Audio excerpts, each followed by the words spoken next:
एक प्रमुख है। जैसे पहला उत्सव हमारा मकर संक्रांति। सबसे पहले आज क्योंकि हमारे मुख्य अतिथि आए हैं उनको मैं प्रणाम करती हूँ। विष्णु मंदिर से हमारे बीच में मुख्य प्रधानमंत्री है और विष्णु मंदिर समिति से मंत्री श्री श्याम जी है, माननीय संचालक है संरक्षक महोदय के लवानी और जी हमारे सम्मानित सेवक संस्था भाई बहनों का आज मैं जैसा कि आप सबको कार्यक्रम की रूपरेखा पूरी मैसेज के माध्यम से तो आज हम यहाँ पर एकत्रित हुए हैं दो कार्यक्रम मनाने के लिए।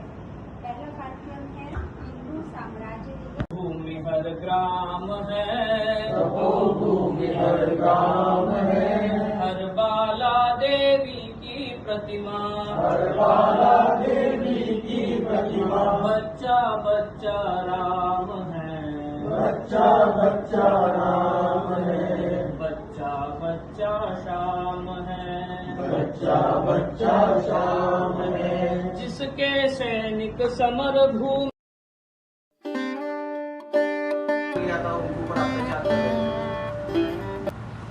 पलीकडे मुलुख मैदान। शिवाजी महाराज ने कहा कि नहीं मुझे राजा नहीं बनना है, मैं आपकी मदद करूंगा लेकिन मुझे राजा नहीं बनना। तो पहले से ही शिवाजी महाराज का था कि शिवाजी महाराज या जैसे कि आपकी संघ की प्रेरणा है, संघ और शिवाजी महाराज देखिए कैसे रिलेशन है। वो स्वर है हमारी भाषा का, हमारी भूषा यानी वेश जो हम परिधान पहनते हैं, हमारे भोजन का, हमारे भवन का, हमारे भ्रमण का, हमारे भजन का। तो ये जो 6 भा है और भा से शुरू होने वाले जो ये 6 शब्द हैं, ये 6 शब्द अपने आप में पूरे भारत को समेट बात आती है। तो हमारा देश पूरे विश्व में इतनी विविधता वाले भोजन और उस वैरायटी वाले फूड से भरा हुआ है। हर एक राज्य की अपनी एक पहचान है, अपना एक वेशभूषा है, अपना एक सांस्कृतिक रीति रिवाज है, त्योहार मनाने के ढंग है, पारंपरिक पोशाक है। तो वो चीजें अब धीरे धीरे विलुप्त हो रही हैं। तो हमें समय के अनुसार ये नहीं कह सकते कि हम हमारी आवश्यकता नहीं कोट पैंट पहनने की है तो हम वहाँ धोती कुर्ता पहनकर चले जाएं। तो यही सामंजस्य है, लेकिन जहाँ तक संभव है हम अपने भारतीय पोशाक में रहें, हम अपने भारतीय परिधानों में रहें। दूसरा आता है भोजन। भोजन पर तो मैं चर्चा ही कर रही थी। तो आजकल क्या चल रहा है कि अब हमारा एक मल्टी कुजीन का जो एक सिस्टम चल रहा है कि हर दिन एक नया भोजन। तो भोजन के बारे में चूंकि मैं एक डॉक्टर हूँ और स्वास्थ्य मेरा सर्वोपरि कहना चाहिए मेरा उद्देश्य रहता है कि लोग स्वस्थ रहें और भोजन जिसकी आधारशिला है 80% हमारा स्वास्थ्य हमारे भोजन पर निर्भर करता है। तो जो हमारा भारतीय भोजन है वो बहुत ही वैज्ञानिक है, बहुत ही उसके पीछे एक बहुत बड़ा विज्ञान छुपा हुआ है। अगर हम उस विज्ञान को समझे, हम अपनी ऋतुओं को समझे, हम अपनी दिनचर्या को समझे, हम अपनी ऋतुचर्या को समझे, हम अपने भोजन का जो हमारा आयुर्वेदिक थाली का एक कॉन्सेप्ट है उसको समझे कि वो क्या है।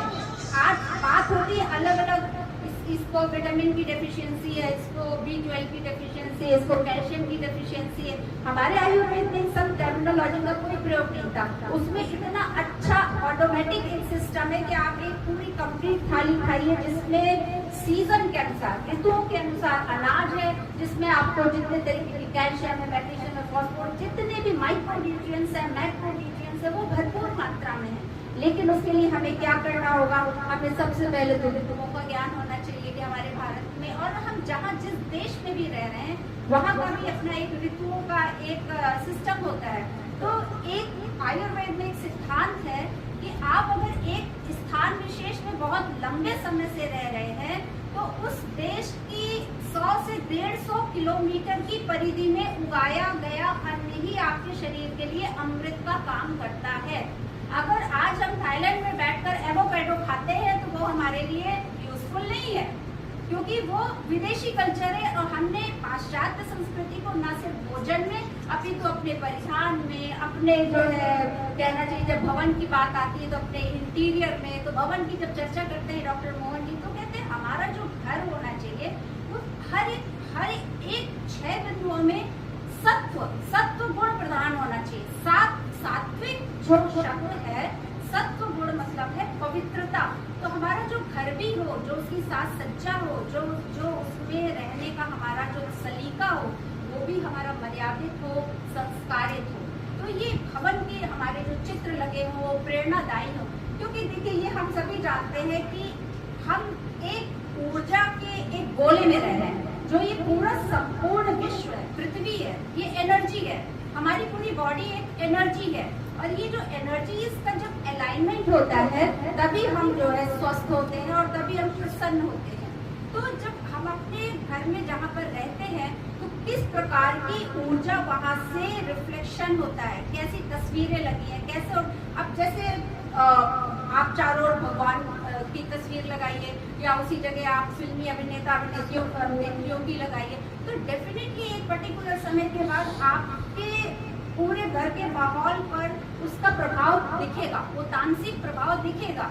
और वही चीज अगर आप सात्विक तरीके से आप रहेंगे कि जो हमारी दिनचर्या में, जैसे सुबह से उठकर सुबह शाम को संध्या का सिस्टम है, हमारे यहाँ आरती का है, पूजा पाठ का है, भजन का है, या हवन का हमारे यहाँ दैनिक होत की हमारे यहाँ परंपरा रही है। तो ये सब जब आप करेंगे तो अगर मैं हवन की बात करूँ, यज्ञ की बात करूँ, तो ये एक सिर्फ क्रिया कर्मकांड नहीं है। इससे हमारे आसपास के चारों के जितने खतरनाक बैक्टीरिया, वायरस होते हैं, रोज की प्रक्रिया जब चलती है तो वो नष्ट होते हैं। और आपकी जो है, आपको बाहरी तौर पर आपको किसी चीज के लिए, इम्यूनिटी के लिए कुछ लेने की जरूरत ही नहीं पड़ेगी। ना आपके घर में मक्खी मच्छर आएंगे, ना आपके घर में किसी प्रकार की कोई दरिद्रता आएगी, ना शारीरिक दरिद्रता, ना मानसिक दरिद्रता, ना आर्थिक दरिद्रता। तो सभी प्रकार की दरिद्रताओं से भी घर पूरा मुक्त होगा और हम स्वयं में जो है मुक्त होंगे। तो ये भवन के बारे में बताया। अब आती है भ्रमण। तो भ्रमण का मतलब होता है कि हम कैसे स्थानों में जाते हैं, हम घूमते हैं। आजकल वीकेंड का कल्चर चला है। वीकेंड में क्या होता है, हर आदमी बाहर भागता है ना। बाहर भागने में भी सबकी अपनी रुचियां हैं, सबके अपने स्थान हैं। तो उसमें भी हमको देखना है कि हमारा जो स्थान है वो कितना सात्विक है, कितना सत्व प्रधान है। कोई पब जा रहा है, कोई क्लब जा रहा है, कोई कहीं जा रहा है, सबकी अपनी अपनी व्यक्तिगत चीजें हैं। लेकिन हमारे भ्रमण में भी सत्व गुण प्रधान होना चाहिए। हम प्रकृति के बीच में जाएं। लेकिन अब आजकल प्रकृति में भी हम रील ओरिएंटेड जाते हैं। पहले हम रील्स की तैयारी कर लेते हैं कि हमें क्या पहनना है, किस एंगल में रील बनाना है, हमें प्रकृति का आभास नहीं होता। हम प्रकृति में जाएं तो मैं आपको एक छोटा सा एक टिप दूं कि क्या आप जाइए, मोबाइल वगैरह को रखकर आप पेड़ों को हक करिए, आप नदी का पानी लीजिए, उस पानी को महसूस करिए, कीजिए, आप पहाड़ों को देखिए, आप धरती को देखिए। तो प्रकृति हमें जीना सिखाती है। और प्रकृति के जो मूलभूत गुण हैं, मतलब धरती का गुण क्या है, धरती हमारा बोझ सहन करती है, लेती क्या है बदले में, कुछ नहीं। हम उसको बदले में क्या देते हैं, जहरीले कीटनाशक पदार्थ और सब कुछ अपनी मिट्टी को बर्बाद कर दिया।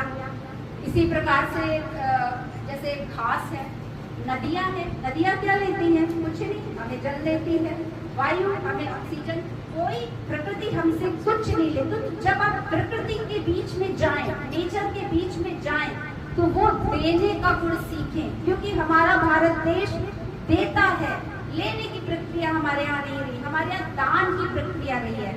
हमने दान करना सीखा है। हमारे घर में कोई भी व्यक्ति आए वो भूखा ना जाए, कोई भी पशु पक्षी हो। हमारे यहाँ परिवार की जो मीनिंग है ना, परिभाषा, वो परिभाषा जो हमारे पुरातन काल में वेद पुराणों में जो वर्णित है, वो सिर्फ हमारे माता पिता, पुत्र पुत्री या हमारे जो 2-4 लोग हैं वो नहीं है।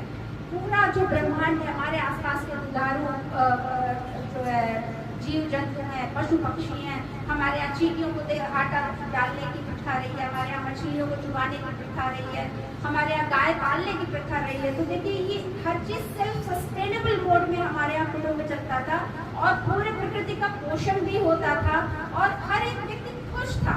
देखिए, आज आप में से पता नहीं कितने लोग सहमत होंगे या असहमत होंगे, समृद्धि तो बढ़ रही है, लोगों के पास धन है, सब सुख सुविधाएं हैं, लेकिन आत्मिक संतोष नहीं है, आत्मिक आनंद नहीं है, तनाव में है। इसके बाद भी व्यक्ति तनाव में है। क्यों है, ये प्रश्न है। ऐसे तमाम प्रश्नों के उत्तर कुटुंब प्रबोधन के कार्यक्रमों से मिलते हैं। हम उसके प्रशिक्षण के कार्यक्रम चलाते हैं और आगे हम यहाँ पर भी हम करेंगे, जिसमें हम आहार पर बात करेंगे कि आपको कैसे आहार शास्त्र समझाया जाए, आपका भोजन कैसे हो, आपको आपके शरीर की प्रकृति अपनी क्या है वो जाने। फिर आप मदर नेचर जिसको कहते हैं कि जो बाह्य प्रकृति है, इन दोनों के बीच में साम्य कैसे स्थापित करें। बाहरी प्रकृति और अंदर की प्रकृति दोनों के गुण एक है। प्रकृति देना जानती है, हमारा स्वभाव भी देना ही होना चाहिए। तो ऐसे तमाम बिंदु हैं। फिर इसके बाद इसमें हम, क्योंकि हमारे यहाँ भारत का जो नींव है, जो आधारशिला है, वो रही है शिक्षा और चिकित्सा। शिक्षा सबसे पहले इसीलिए नष्ट की गई, जब मैकाले आया तो उसने जो अपना सबसे पहले उसने कांड किया वो यहाँ की शिक्षा व्यवस्था को भंग किया, यहाँ के गुरुकुल को नष्ट किया, क्योंकि उसको पता था कि ये हमारे भारत देश की स्पाइन है, मेरुदंड है। अगर किसी की रीढ़ की हड्डी तोड़ दी जाए तो व्यक्ति लाचार है, उसका दिमाग बंद हो जाएगा, क्योंकि हमारा ब्रेन और स्पाइन दोनों कनेक्टेड है, दोनों एक मिलकर ही काम करता है। और हमारे चेतना के स्तर को अगर हम अध्यात्म की भाषा में कहें, विज्ञान की भाषा में कहें, तो हमारी चेतना का स्तर, हम जितना सीधा बैठेंगे उतना हमारा चेतना का स्तर भी सीधा होगा। तो ये एक पहला अभ्यास है। आइए आप सब सीधे बैठते हैं, बिल्कुल सीधा बैठिए और अंदर देखिए आपकी अवेयरनेस में, आपकी अलर्टनेस में। इसीलिए विद्यार्थियों को पहले जो है दंड दिया जाता था। कई आपने व्हाट्सएप वगैरह में पिक्चर देखी होगी कि उनकी चोटी बंधी हुई है ऊपर, तो जैसे वो ऐसे होंगे तो उनको दर्द होगा और वो सीधे बैठ जाएंगे। तो सीधा बैठना इसलिए आवश्यक है कि आप जो भी कार्य करेंगे उसका आपको 100% ब्रेन से, आपकी ब्रेन से एक्टिवेटेड रहेंगे। ऐसी तमाम चीजें हैं जो आगे के कुटुंब प्रबोधन में हम कार्यक्रमों के माध्यम से करेंगे, जिसमें योग होगा, आयुर्वेद होगा, जिसमें संस्कार होंगे स्त्रियों के लिए, खासकर जो हमारे गर्भाधान संस्कार हैं, जो नवविवाहित हमारे थाईलैंड में परिवार हैं, तो कैसे एक अच्छी संतति को हम जन्म दें। क्योंकि आप जानते हैं कि अगर हम खेत में बीज डालते हैं, हर बीज पौधा नहीं बनता। जो समृद्ध, सुदृढ़ और मजबूत बीज होता है वही एक अच्छा पौधा बनता है और वही हमको फल, सब्जी, अनाज या जो भी देता है। तो ये हम स्त्रियों की जिम्मेदारी है कि अगर हम समाज में संतति को ला रहे हैं तो वो सुदृढ़ हो, संस्कारी हो, मर्यादित हो। और उसका जो एक प्रोग्राम होता है, वो भी प्रोग्राम हमारे कुटुंब प्रबोधन में चलेगा। 9 मास चिकित्सा के रूप में 16 संस्कार, कैसे गर्भाधान संस्कार, नामकरण संस्कार, हमारे जो है जितने भी 16 संस्कार सीरीज से उम्र के साथ साथ आते हैं, उनका ज्ञान देना, उनका महत्व बताना, उनको विज्ञान बताना, क्योंकि हमारे यहाँ हर चीज विज्ञान सम्मत है। कोई भी ऐसी क्रिया नहीं है कि जो जिसके पीछे विज्ञान नहीं हो। लेकिन क्या हुआ कि पाश्चात्य सभ्यता, पाश्चात्य शिक्षा व्यवस्था ने हमारे भारतीय संस्कृति को एक तरीके से पिछड़ा ठहरा दिया, उसको कह दिया दकियानुसी। लेकिन ऐसी बात नहीं, इसका हमको ज्ञान कब होगा जब हम इसको समझेंगे। और ऐसे कार्यक्रमों के माध्यम से हम इनको हम अपने पहले तो व्यक्तिगत जीवन में आपके साथ करेंगे। जैसा कि मैंने पहले भी कहा कि संघ जो है वसुधैव कुटुंबकम की अवधारणा पर काम करता है। व्यष्टि से समष्टि की यात्रा है। राष्ट्रीय स्वयंसेवक संघ और विदेशों में अलग अलग जो हिंदू स्वयं संघ के जो प्रकल्प चल रहे हैं वो। तो आज हम सब यहाँ पर इकट्ठा हुए हैं ताकि हम थोड़ा सा समझें कि कुटुंब की अवधारणा क्या है और कुटुंब प्रबोधन का क्या एक कहना चाहिए कि विजन है, कि इसको हम कैसे देश विदेश में इसका हम विस्तार करें और एक अच्छे समाज की, अच्छे राष्ट्र की। देखिए आजकल जगह जगह युद्ध चल रहे हैं, जगह। एक भारत एक ऐसा देश है जिसने कभी किसी के ऊपर आक्रमण नहीं किया। क्यों? क्योंकि हम शांति के दूत हैं, हम ज्ञान के दूत हैं, हम शिक्षा के दूत हैं, हम प्रकाश देने वाले हैं, हम अंधेरा फैलाने वाले नहीं हैं। तो ये एक सतत प्रक्रिया है और हम सभी स्वयं सेवक, स्वयं सेविका, भाई बहन, हम सब इसके सैनिक हैं।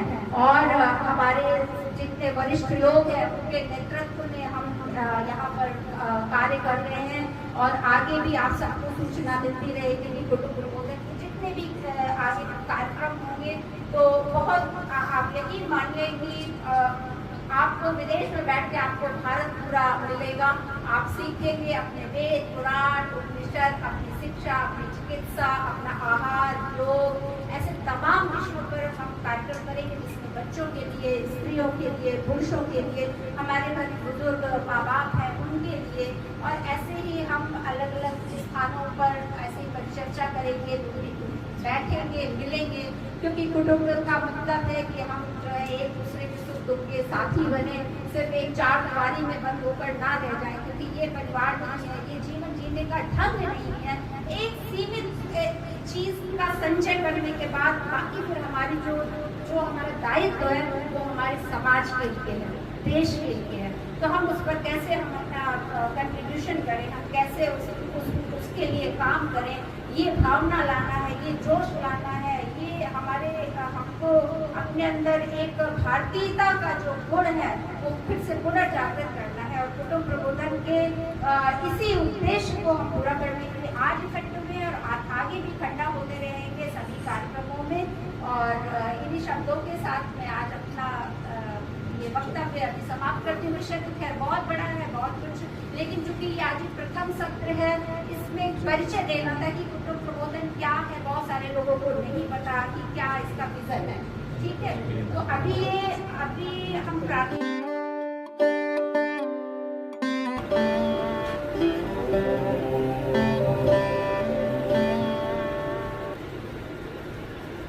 श्री परमहंसा स्वादित चरण कमल चिन्ह मकरंदाय भक्तजन मानस निवासाय श्री रामचंद्राय कृष्णाय वासुदेवाय हरये परमात्मने प्रणतक्लेशनाशाय गोविन्दाय नमो नमः। भारत माता की जय। वंदे मातरम। सब उपस्थित